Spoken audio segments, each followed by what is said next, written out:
requirement. There's no, uh, it's just a scenario, but I'll just do a quick review because Jan is also asking for the same. Let me open my pen quickly. And I want everyone else to help me along with, uh, I mean, just me talking. I want everyone else to participate a little bit so I know that your understanding is right. Okay, so what I meant by ASG is just literally collection of VMs. That's it. So don't think about ASG more than that.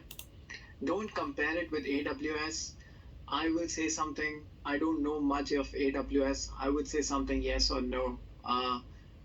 But don't forget about AWS. And I'm not just saying because this is a Microsoft session, but don't confuse yourself because the acronym in AWS ASG means something else and this is something else. Okay. With that, for example, if this is VM1, VM2, VM3, and I have a virtual machine just VM1, say VM5 here. This is in one subnet. This is in one subnet, and they belong to the same VNet. That means your same VPC. So they are inside your same VNet at the minute. So now, what if 1 and 3 always cater to the same application? For example, they are a database. They're catering to a DB application. Just as an example. Anytime inside NSG, I write allow and deny rules. I write IP-based rule.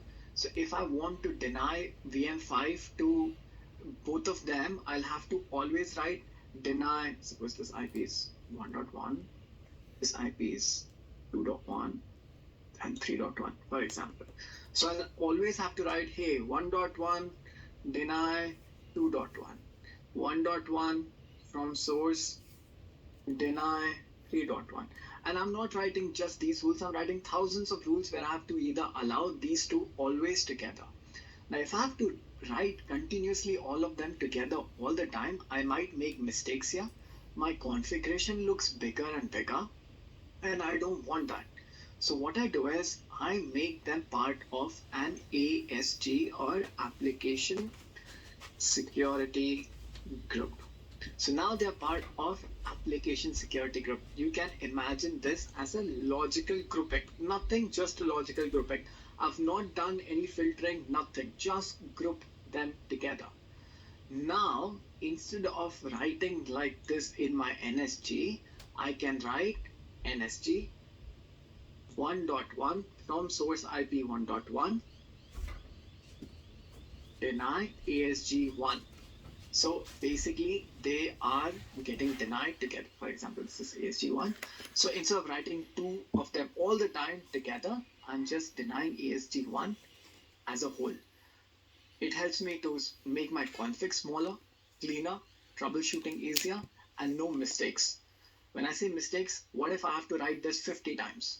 I might make mistakes writing the IP address, or troubleshooting is difficult. So instead of this, I'm just writing this. That's it. Does that make sense now? Yes? It does. Okay, cool. All right. Anytime you have any other, if you want me to repeat again, go for it. Just keep asking me. It's fine. Thank you for asking that question. I think that solved a lot of other people's doubt as well. So thank you. All right. We are now moving on to any other questions, any other thing, any other concepts before we move on. Any other thing? Is everything good? Can we move on to service endpoints? Yes, quick thumbs up.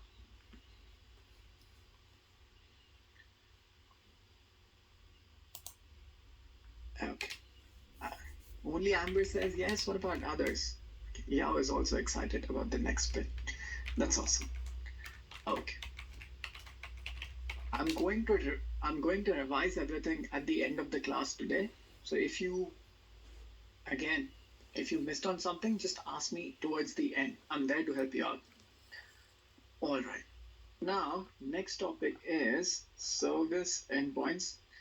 And I think the most in-demand topic for today, because a lot of people have been asking me for service endpoints and private endpoints. I'll just quickly show it, what I mean by that. And I need your help a little bit also. Now, I have a VNet. VNet has a subnet, because inside a VNet, you can have multiple subnets. So I have a subnet, and here I have a virtual machine, VM1, which has IP address 192.168.1.1. Okay. Now, this virtual machine needs to access a Microsoft PaaS public service. A PaaS Microsoft public service. Now, when I say public service, that means it's going to have something called as a public IP. Now, if it has to talk over a very dear internet, how would the communication work? If this guy needs to talk over the internet, how would the communication work? What do I need to get this communication up and running? You need actually pass through the traffic through the public subnet and the gateway to the internet and reach the pass destination. Okay, what about others? Firewall, okay. What about others? Public endpoints, okay. All right.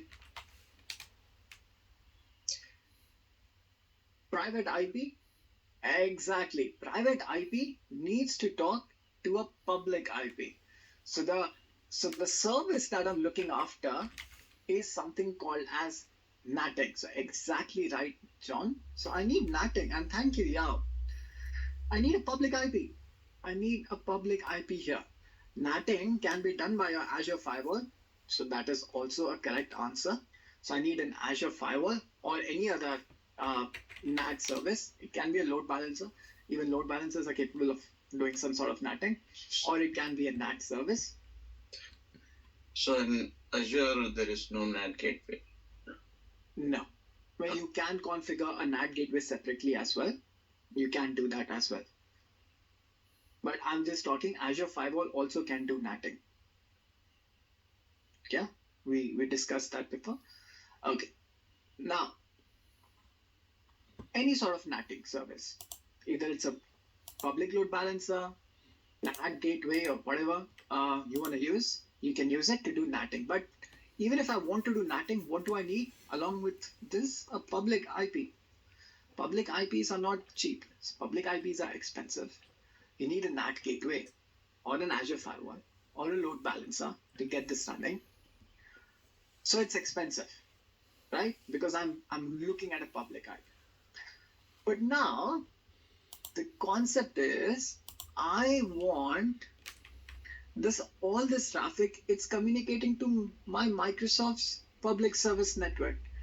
Now, Microsoft has a big backbone, also called the Azure backbone.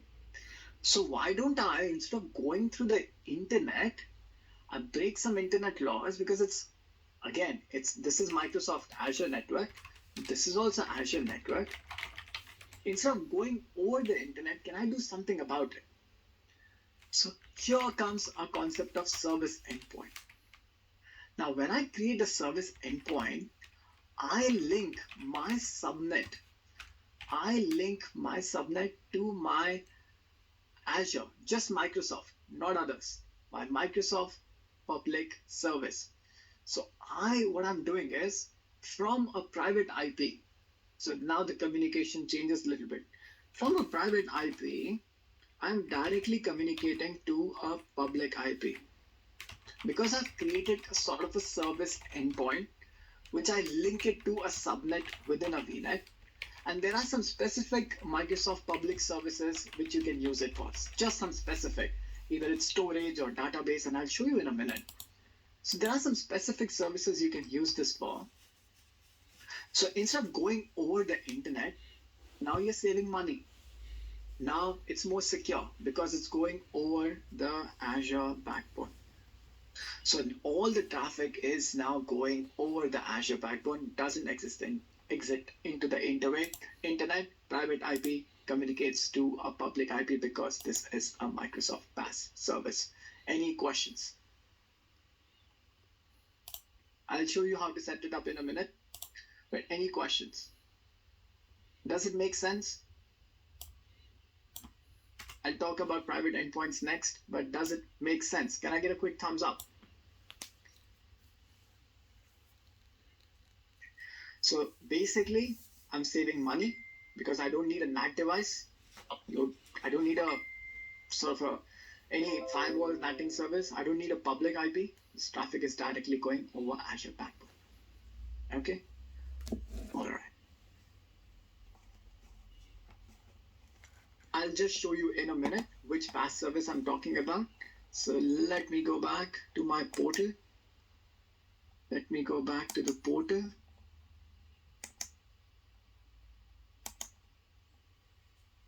This is my portal. If I want to set it up, step one, I go into my virtual network. Step one, I go into my virtual network. So I'll just look for my VNet where I want to link this service endpoint to. So I go into one of my virtual networks, for example, VNet 123. I go into these service endpoints and add a service endpoint. So there are some specific services only which I can choose. So either can be Microsoft Azure Active Directory, Cosmos DB, cognitive services, container, Event Hub, Key Vault, SQL services, storage. So there are some specific Microsoft services only. So anytime this interacts with Azure Active Directory, it will go over the Azure private network. Okay, so for example, I have storage. So I can create some policies as well, and I'll select which subnet wants to connect to this PaaS service of Microsoft Storage. And as soon as you do it, it comes up within seconds. So it will show status connected in a minute. And once it does, now you can access over the private Microsoft backbone. They should be part of Azure only. So there are some limited services only which are available, not all. So there are just some limited services which are available. Why we need to do it? Many times a virtual machine wants to talk to storage. Why do you want to exit it over the internet? What if you create an application, something like Instagram, and every time we take a photo, it has to go to the storage? You create a logic like that. So instead of going via the internet to the storage, I just directly send it over the Azure backbone into my storage. If you're thinking from a security, and this only goes to your own subscription, not like if I create something, it can talk to anyone's blob accounts or anyone's storage account. It's not going to be like that. It's only internal to your subscription. That's it. Okay. Now this is service endpoint. Now service endpoint has some amazing things. It is very simple to set up. You can set it up within seconds. The only negative or the drawback is you can't set it up with on-prem services. So you can't set it up with on-prem services. You can only set it up with Azure backbone only. Srinivas is asking, so it's one Azure service talking to another service through Azure backbone. Exactly right. So why exit the internet? Just go over the Azure backbone. Now, next we have service endpoints. Service endpoints are relatively new. Service endpoints are relatively new as you compare to, private endpoints are relatively new compared to service endpoints. Private endpoints are relatively new as compared to service endpoints. Now, we just discussed about service endpoints. Let's look at private endpoints with an example. Sorry, my bad, just got lost somewhere. Okay. Now the same example, everything remains the same. I have a VNet. I have a subnet.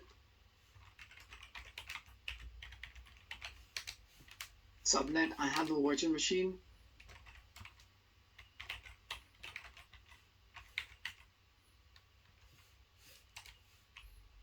For I'm example, sorry, this. man. I Sorry. had a question you might have missed on the chat. Are you able to answer that? Okay, sorry. When would you not want it to go via Azure Backbone if there are not that many cases? Why isn't default behavior? It's actually a good question. Uh, there only as I mentioned, this is only specific to some services only. This is not specific to other services. Yes, it's a much better way of doing things. And I'll have to quickly research why this is not the default behavior. It's a very good question. But I'll have to research why this is not the default behavior. I'll come back to you regarding that by tomorrow, I promise. It's a very good question. See, this is why I love interactions. I learn from you. So I'll get back to you with that. Okay. So this is my subnet and this is my Azure PaaS service. But same concept, everything remains the same. Azure PaaS service, for example, this time it's an SQL database, has a public IP, just as an example. Now, service endpoints. So is it a good idea to host a DB on a public subnet? These are public PaaS. Security. These are public PaaS services. These are Microsoft public PaaS services, not our internal services. These are PaaS services which have a public IP already.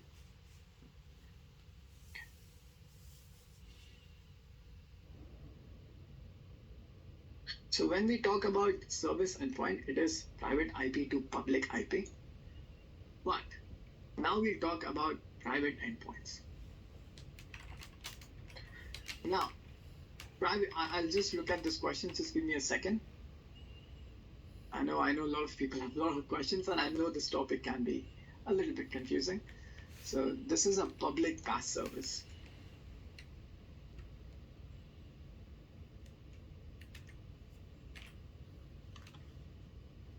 Okay. Now, when we talked about service endpoints, the traffic was going like this. We said it should not exit the internet, which is awesome. Private endpoints are relatively new. I think they introduced it like 2 years back, if I'm not wrong. The traffic again goes via Azure Backbone. Traffic again goes over the Azure Backbone. It's up to you which one you want to select. Traffic goes again over the Azure Backbone, but this is a little different this time. It's a little different this time. Instead of private IP talking to a public IP, whenever we create a private endpoint, it will work in such a way that this Azure PaaS services is injected into this subnet. So it works in such a way that this Azure PaaS service is injected into this subnet. What I mean by that is this Azure PaaS service will get a private IP. It will get a private IP from this subnet. So if this subnet has a range of 1.0/24, it will get a private IP from the same subnet. And now your communication appears to be as it's happening within a subnet. So it appears as if your traffic goes within a subnet because it sort of attaches a link, and this it gets a PNIC, private link NIC, which gets an IP 1.2. Now it basically talks from private to a private IP. Cons of this, cons of doing this, it's a little bit more complicated than service endpoints. Service endpoints are simpler to set up, very easy. Takes some time, but it's simpler to set up. Private endpoints a little bit, it takes a little bit of effort to set it up, little bit expertise to set it up. Service endpoint you can't do with on-prem. You can't link your on-prem stuff with your world, but private endpoints you can link your on-prem environment as well to your Azure PaaS network.